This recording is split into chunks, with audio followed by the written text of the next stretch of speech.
All right, welcome back to FinancialSenseTV.com. My name is Kurt Jackson, and we're talking about the opportunity to convert to a Roth IRA and if it makes sense or not for you. Before we left, we were talking about how you would pay the taxes on the conversion. And I want to go into more depth on that because this is huge, folks. If you don't understand this, it can cost you a ton of money. So let's say that since we're converting, we're a higher income individual, we're in the 33% marginal tax bracket, all right? And let's assume that you're converting a $100,000 IRA. In order to pay the tax on that 33%, you're going to need 33 grand, right?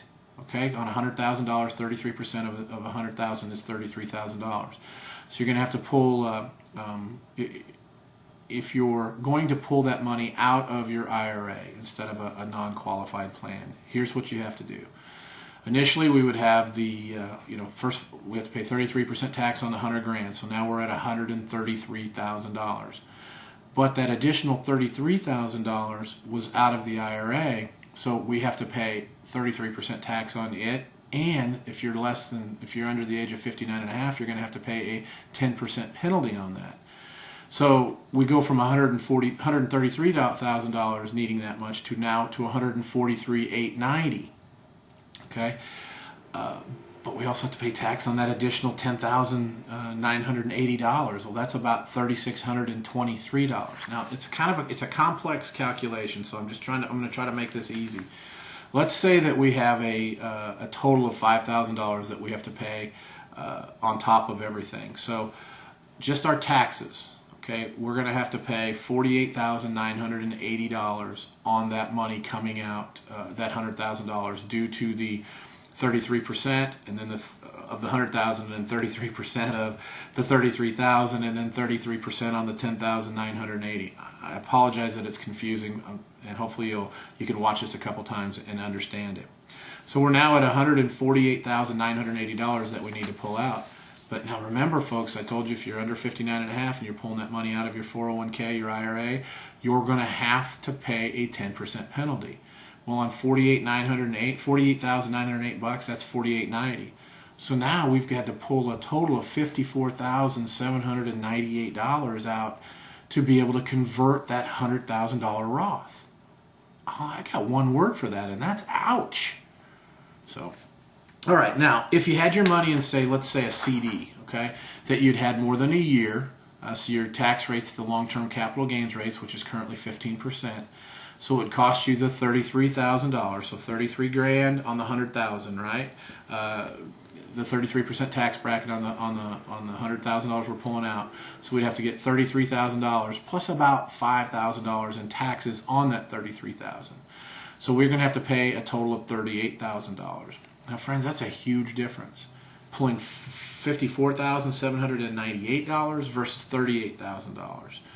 That's 44% higher tax and penalties if you pull money out of your IRA or your 401k. And folks, that's why it takes time, a lot of time, to recoup your losses if you wanted to go that route. Now, it's relatively safe to say that if you don't have money from non-qualified accounts with more favorable tax treatment, then don't do this unless there is some huge overriding reason that can more than make up for this loss. Right? There's no easy yes or no answer to the question, should I convert to a Roth or not? And I really hate the whole rule of thumb deal.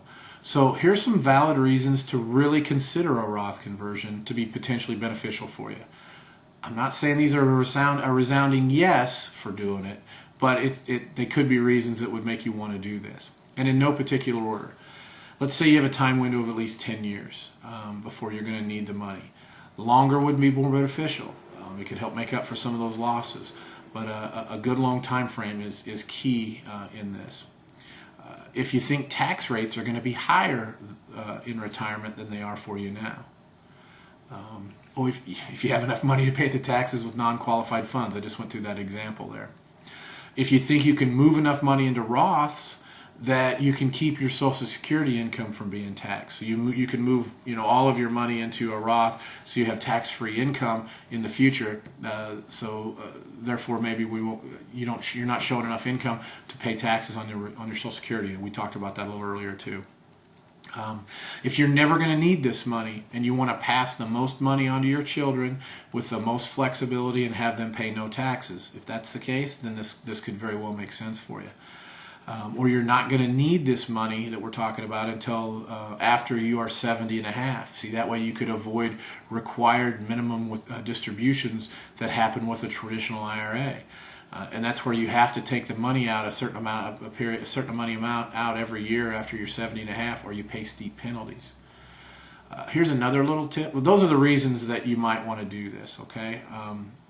Any one of them could be the deciding factor, but it's probably more than a combination of them could make it more worthwhile to do a Roth. I do want to throw this tidbit out. I would avoid the Roth conversion calculators online because it appears that most of them are designed to make you think that it's in your best interest to convert. Think about it. If you do convert, you're generating new fees and commissions for the rep and the company, right? Okay. Here's the bottom line, friends. This is a very complex decision, so anyone that you're talking to about it, make them prove to you that it's in your best interest to do this. Do they talk about where your money should come from to pay the taxes? Do they talk about why you would or you wouldn't want to pay the taxes in 2011 and 2012?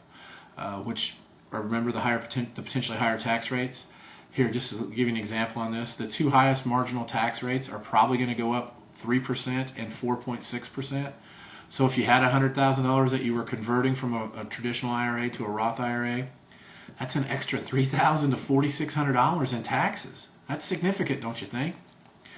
Do they ask you about where you want the money to go? Do you want it to go to your kids? What's the use of this money going to be when you get to retirement?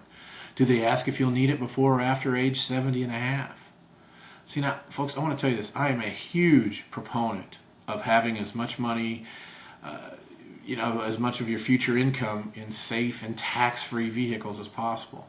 Not tax-deferred vehicles, tax-free vehicles. So I should be all for this Roth conversion.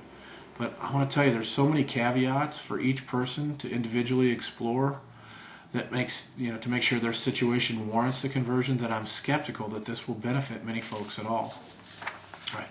Well, if you're interested in discussing a Roth conversion for yourself, or whether or not you should do it or not, or you're more interested in establishing a safe and secure way to pay the least amount in taxes now and in the future, and possibly live a tax-free existence in retirement, then just give me a call. My office is 816-582-5532, or you can email me at Kurt@IncomeForLifeKC.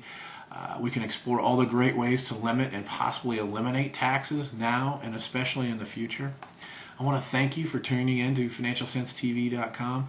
You can email me there at Kurt@FinancialSenseTV.com to request being on our email list to alert you to financial topics when we release them. And you can also send us suggestions for topics that you'd like to see covered. We're wanting this. We want this to be kind of interactive between the consumer and us, so we give you what you want. But I want to thank you for tuning in to FinancialSenseTV.com.